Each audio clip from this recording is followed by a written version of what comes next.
hojarasca que hay dando vuelta por la prensa irresponsable, ¿no? Así es, muchas gracias a ustedes por la invitación. Bueno, sí, conversar un poco más sobre este proyecto del gobierno actual, ¿no? El gobierno nacional. No es una novedad porque en la Argentina este debate sobre la situación de los adolescentes infractores de la ley penal suele surgir como un debate público de manera demagógica, ¿no? Ya pasó durante el gobierno de Mauricio Macri, ha pasado con anterioridad. Y bueno, esto en realidad tiene un vínculo profundo con la desactualización que tiene la normativa nacional vigente, ¿no? Que es un régimen de la minoría, régimen penal de la minoría, que se sancionó durante la última dictadura militar, y en base como a esta carencia de actualización que tiene la normativa nacional, bueno, los debates siempre giran en torno a cómo actualizar esta ley, pero bueno, ganan estas posturas punitivistas, ¿no? Que buscan llevar el debate hacia, bueno, una regresión en materia de derechos de niñas, niños y adolescentes, ¿no? A pesar de esta normativa nacional, las distintas provincias durante estos años han sancionado leyes de responsabilidad penal juvenil que han avanzado en el sentido de no volver a estos argumentos tan demagógicos como son bajar la edad de imputabilidad, ¿no? Como para que se entienda, la edad de imputabilidad quiere decir en qué momento un adolescente puede ser juzgado en el sistema y puede recibir una pena también. ¿A qué Sí, edad le cabe el Código Penal a un menor, digamos? exactamente, bien, que la legislación actual, que a pesar de que se sancionó en la dictadura, lo fija en los 16 años, ¿no? Muchos países de la región tienen edades parecidas, algunos un poco más bajas, pero bueno, esta edad de 16 años en realidad no implica tampoco que no haya intervención con los inimputables, ¿no? Esto tiene que ver con que la ley, como les contaba, esta normativa un poco antigua, donde el juez de menores tenía muchas prerrogativas, o sea, muy al contrario de lo que pasó a partir de la sanción de la ley 26061, que es la ley de protección integral de niñas, niños y adolescentes. El juez disponía con mayor libertad, ¿no? De qué hacíamos con los adolescentes en riesgo, infractores o en peligro. Bueno, entonces en base a esta idea tutelar, ¿no? Del juez como quien puede decidir cuando considera que el adolescente está en peligro, se preveían incluso sanciones privativas de la libertad para menores de 16 años, ¿no? Que daba discrecionalidad del juez. Y de hecho eso se refleja en las estadísticas, ya que todavía hay intervenciones privativas de la libertad con adolescentes menores de 16 años. Entre 13 y 15 años tenemos chicos y chicas que se encuentran alojados en dispositivos cerrados, incluso en nuestra provincia. ¿Y tienen infraestructura suficiente esos lugares? ¿Sirve para reconducir conductas disvaliosas de los menores? ¿Salen beneficiados de ahí o no? Y por supuesto que no, la mayor parte de la legislación internacional y también nacional desaconseja, de hecho es la última ratio de la medida privativa de la libertad, ¿no? Entonces, hacer un poquito de énfasis en esto. No es cierto que no haya intervenciones punitivas sobre adolescentes menores de 16 años. Está completamente relevado por distintos organismos nacionales y provinciales que se encargan de monitorear estos centros. ¿Y qué es lo que quieren cambiar entonces? Y ¿Qué es bueno, lo que la gente se pregunta? ¿Qué quieren cambiar al bajar la edad? quieren cambiar en un plano formal, pero también habilitar a que esto ya no sea la excepción, sino que sea la regla, ¿no? Y hacer una salida fácil a este debate que, como vos decís, no tiene nada que ver la inseguridad o la seguridad de la población con la edad de inimputabilidad. UNICEF y distintos organismos internacionales, el Comité para la aplicación de la Convención de los Derechos del Niño, distintos tribunales internacionales se han pronunciado muchísimas veces y han hecho estudios también para mostrar cómo no hay ningún tipo de evidencia que avale que la privación de la libertad tiene fines de reinserción social, ¿no? Que esa es la idea. El sistema penal juvenil se basa en principios de especialidad que tiene que ver con reconocer que el adolescente está en un momento de su vida muy especial en cuanto a su desarrollo biológico, psíquico y moral, ¿no? Entonces, al ser una persona que está mucho más receptiva al cambio, mucho más abierta, ¿no?, a la transformación de las conductas, Todos estos organismos, la legislación, nuestra ley de protección integral actual, prevén otro tipo de intervenciones que son socioeducativas o restaurativas, ¿no? Que es el nuevo paradigma de la justicia. La pregunta que se hace todo el mundo en la calle, digamos, ¿no? Los que nos están escuchando, la audiencia que quiere saber, en opinión de alguien que estudia sobre el tema en profundidad, porque es una investigadora del CONICET, ¿sirve o no sirve bajar la edad de imputabilidad? No sirve. Y está completamente avalado por distintos organismos internacionales, por investigaciones.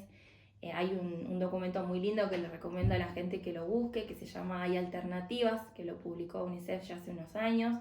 Donde se llama Hay Alternativas. Hay Alternativas de UNICEF. En la página de UNICEF se lo encuentra. En la página de UNICEF sale con mucha facilidad y en 4 páginas nos cuentan al respecto, ¿no? Y también todo el desarrollo que viene habiendo en relación a explorar cuáles son las otras medidas con las que se puede intervenir frente a la infracción de niñas, niños y adolescentes de la ley penal, ¿no? Que nadie dice que no sea un problema a tratar. El tema es cómo lo tratamos, ¿no? Si con soluciones fáciles y punitivistas, o yo diría más cortinas de humo en este momento, ¿no? O si nos dedicamos a pensar realmente cuál es el origen del delito juvenil, ¿no? Que tiene, además de ser súper multicausal, está sumamente vinculado a la manera en la que los jóvenes se insertan o no se insertan en distintas tramos de sociabilidad. ¿Tiene que ver con niveles económicos de la sociedad? ¿Está estudiado eso? ¿Hay estadísticas o no? ¿Los pobres delinquimos más, acaso? No, tampoco se pueden hacer asociaciones directas, ¿no? Entre el delito y la condición socioeconómica, para nada. Porque los medios, algunos medios, digamos, superficiales, lo plantean así, ¿no? Claro. Digo, pues, está instalada como una idea que tiene que ver con clases sociales. Imagínense ustedes si hoy por hoy 1,5 millones de niños, niñas y adolescentes se va a la cama sin cenar, ¿no? Y se saltea más de una comida, como salió ayer o antes de ayer un informe sobre la seguridad alimentaria, como decías recién vos. ¿Cuánto delito tendríamos que tener, no? Muchísimo delito. Sin embargo, no, el delito tiene distintas raíces, ¿no? Sin duda hay un vínculo con lo socioeconómico, con las condiciones de vida, pero intervienen muchos otros motivos que tienen que ver, por ejemplo, con las construcciones identitarias, con las construcciones de masculinidad. La mayoría de los adolescentes que infringen la ley penal son varones, ¿no? Eso es una constante que nos habla también de distintas lógicas en las cuales los adolescentes tienen que legitimar su identidad, tal vez desafiando ciertas normas, tal vez por pertenecer a grupos. Bueno, sobre eso hay bastante investigación, también muchos colegas, no solo de CONICET, sino de otros tipos de investigadores e investigadoras han trabajado al respecto, ¿no? Y es, muy interesante pensar que el delito, primero que puede suceder en cualquier clase social, de hecho así sucede. Ahora bien, la persecución del delito, de acuerdo a las políticas criminales, suele estar cargada de contenido estigmatizante, ¿no? Entonces, por eso... Sin duda. Ese ejemplo, acá dimos un ejemplo hace unos programas atrás, cuando yo ejercía la profesión, tuvimos en la misma semana, fue un caso muy notorio porque tuvimos 2 consultas profesionales, una en una escuela de Villa Mitre y otra en una escuela muy cara de doble jornada bilingüe. En una llegó la policía de la brigada de la familia, el móvil, la ambulancia, sirenas, qué sé yo, entraron al aula y detuvieron al menor. Se trataba en los 2 casos del hurto de un celular de marca caro. En Villa Mitre llegó la policía con sirena. En la escuela cara de doble jornada bilingüe convocaron al gabinete psicopedagógico para tratar el tema del hurto, digamos. Es decir, el tratamiento que le da el Estado no es el mismo en un caso o en otro. Exactamente, ese es el problema, ¿no? Como las infracciones, las ofensas, pensando ya fuera del Código Penal, ¿no? Que es lo que hacemos los antropólogos y las antropólogas. Las ofensas o romper con las convenciones, las normas, ofender al otro y a la otra, es algo inherente, ¿no? El conflicto es inherente a nuestra condición humana. Ahora, las políticas que persiguen o que buscan enmendar estas situaciones conflictivas no son las mismas y sí están cargadas de prejuicios de género, étnico-raciales, de clase social, y bueno, este caso que vos contás es Un caso real, un caso real. Tal y cual. Un dato que quisiera agregar, porque es bastante concreto, esto lo compartí en algún momento la asesora de menores incapaces número 5, Eugenia Hernández Berni, nos decía que según datos de la Corte Suprema de Justicia de la Nación, en 2023 eran 673 menores de edad quienes habían cometido delitos, representando menos del 1% de los delitos. Claro. De esa cantidad eran 2 o 3 quienes habían cometido delitos contra la integridad física. Entonces, de nuevo esto que decías, ¿no?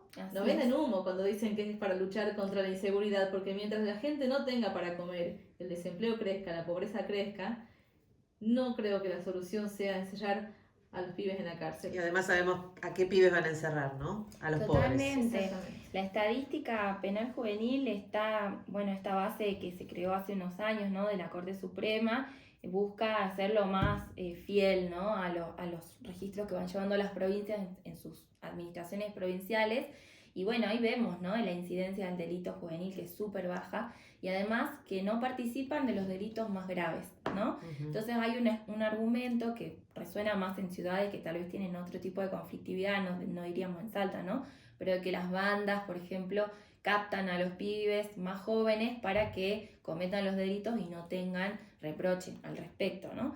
Y bueno, y ahí tenemos justamente la falacia, ¿no? Porque en vez de ir detrás de la narcocriminalidad, que sería este caso, ¿no? De las bandas organizadas, del crimen organizado. Van atrás de los pibes. Van atrás de los pibes, ¿no? Uh-huh. Y no desbaratan nunca ese sistema que, por ejemplo, en ciudades con mayor conflictividad vinculada al narco, está haciendo estragos a nivel social, transversalmente, ¿no? Uh-huh. Entonces, bueno, ahí tenemos otra vez cómo es más fácil siempre ir contra aquellos sujetos que, bueno, fácilmente los podemos atacar porque no van a salir a defenderse, ¿no? Porque históricamente sabemos que los niños, las niñas y los adolescentes tienen un lugar secundario en la vida social, su voz no se respeta, sus derechos siempre están ahí pendiendo de un hilo.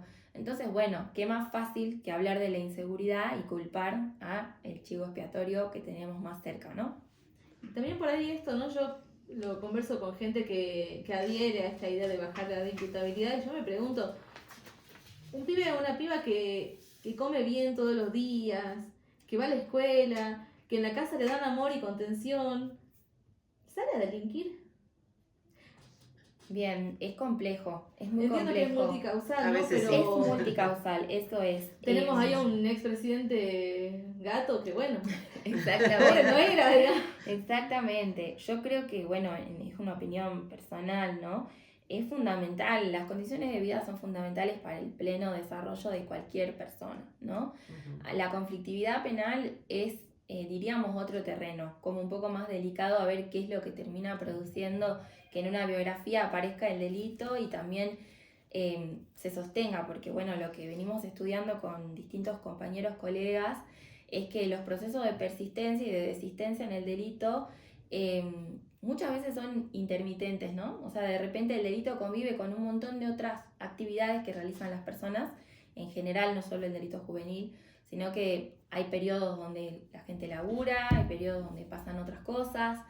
Entonces, bueno, es una complejidad muy grande realmente de la sociología del delito en general, pensar, bueno, qué es lo que determina que una trayectoria termine vinculada a tramas delictivas. Por ahí, lo que hace mucho enseñó un sociólogo clásico que es Matza, es pensar que el delito no es nada de otro mundo, ¿no? La inflación y el conflicto nos puede de repente atravesar a cualquiera, ¿no?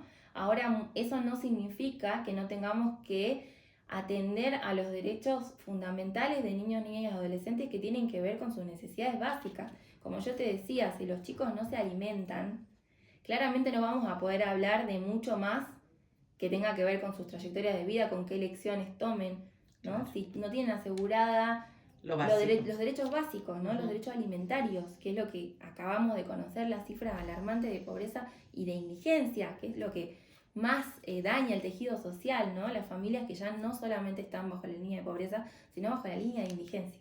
Así que... La democracia no es un valor absoluto, no comprende a todos. La democracia viene con un combo que significa el plan macroeconómico liberal, ¿no? Y Y entonces, endiosando la democracia, nadie puede hablar mal de la democracia, porque entonces, vos estás en contra de la democracia. Bueno, a mí me gusta hablar siempre sin pelos en la lengua, sí, estoy en contra de esta democracia. Si la democracia no me sirve, si la democracia liberal no me sirve para que 1,5 millones de niños cenen antes de irse a dormir, tengo que buscar otro sistema. Estamos ahora como quien cierra porque se nos acaba el programa. Las alternativas, ¿cuáles son las alternativas? No la punibilidad, ¿cuáles son las alternativas? Muchísimas y cada vez más estudiadas en Latinoamérica, en el mundo.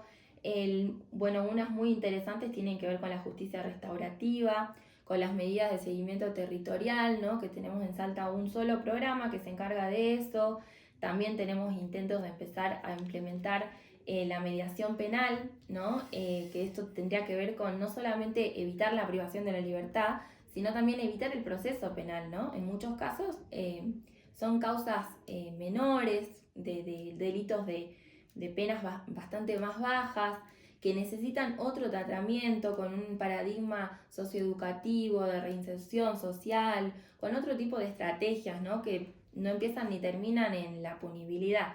Por lo tanto, estas estrategias de la justicia restaurativa son de lo más novedoso, que aún con sus tramas complejas también, ¿no? De cómo entienden e intervienen sobre el delito, vienen siendo una alternativa y que también la están defendiendo distintos magistrados, funcionarios del Ministerio Público, Hay que invertir jueces. para eso. Se está utilizando, Sofía, ¿no? Por supuesto. Estamos teniendo esto que les contaba, un poco más de inserción. En Salta tenemos un régimen de responsabilidad penal juvenil que se sancionó y entró en plena vigencia el año pasado recién. Claro. Estuvo prorrogado mucho tiempo justamente por falta de presupuesto, porque este régimen lo que hace es instaurar el principio de especialidad en el tratamiento del delito juvenil, y eso implica que haya fiscalía, defensoría, juzgados, cosas que solamente tenemos en el distrito centro y no en el resto de los distritos de la provincia, ¿no? Así que bueno, en ese proceso de implementación se encuentra la provincia y esperemos que haya presupuesto, porque en realidad las investigaciones indican que este tipo de intervenciones son las que realmente conducen a la resocialización y no la privación de la libertad. Al verdadero cambio que queremos.